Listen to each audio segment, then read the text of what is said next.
Hey everyone, it's Ron from Maxfield's Dream Antique Company. I've got another Antiques Mystery for you. This is one of the many items that I've had for years that I still cannot identify. I've got some anyway. Despite hours and hours of research, I'll put it away for a while, then I'll get back on it. Now I've had a recent breakthrough maybe with this, so this might be solved. So let me show it to you. All right, so that's copper. And I know that some of you are thinking, well, it's just a food mold. It's not a food mold, and I'll show you in a second why it's not a food mold. Kind of thinnish copper, and it's got a little hoop or ring at the top. But it's actually a sheath or a cover for a very heavy piece of cast iron.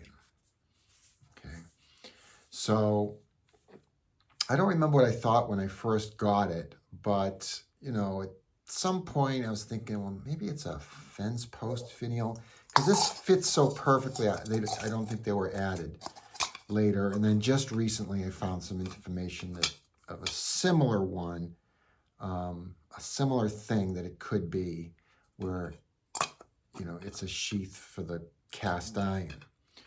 So fence post finial, gate finial, newel, I just couldn't find anything even remotely like it.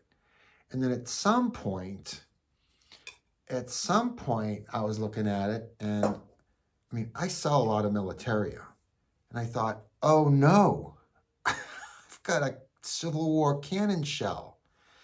So this has been like in a back corner of my house, just in case, right? So let me show you this, the heavy part. I mean, it's thick cast iron. It's got, you know, a little bit of a knob here and some remnants of wood, like a slat of some sort that maybe would extend it out the side a little bit, and then some sort of little connector piece here. It's like thin metal that bends a little bit. Let me give you a little shot of it. Do you see that there? It's got holes in it. So really nothing even remotely close, right? So all I have to deal with is thousands and thousands of food mold listings and photos when I do Google Lens. So a few months ago, I saw something that was vaguely similar that said it was a clock counterweight. You know, like the cuckoo clocks have those little weights down you have to adjust. So I'm going to show you different parts while I'm talking here. And of course, I'm looking up counterweights, clock counterweights, copper sheath.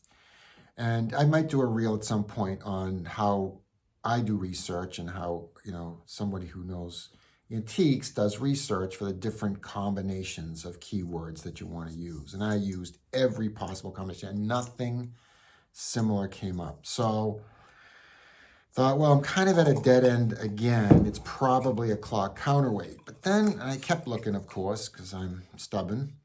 And I saw a similar one that was round, copper sheath, wasn't quite designed like that, with a very heavy weight that it covered, that was an old oil or kerosene lamp counterweight. Now, I'm going to post a picture here of what that would be, what it would look like on a lamp.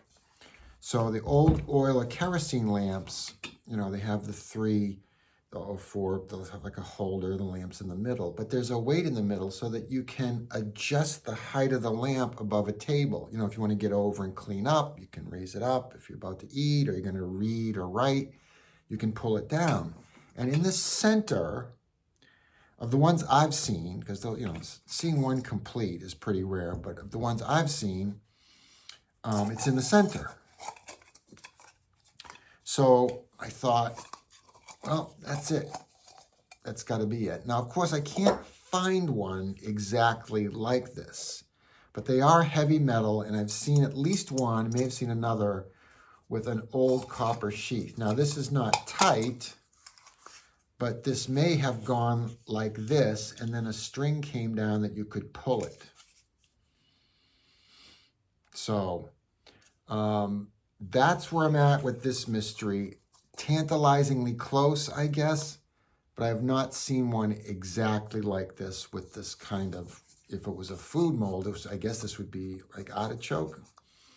So let me know what you think in the comments. I mean, really let me know if you know exactly what it is, because that would really relieve me of many more hours of research, which I know I'm going to do anyway, but really, my pride is not an issue at this point. So if you know, and you say, you see 100 of these a day, just comment on them. Yeah, I think that's it for this one. I may do another mystery or two. I usually do other types of content.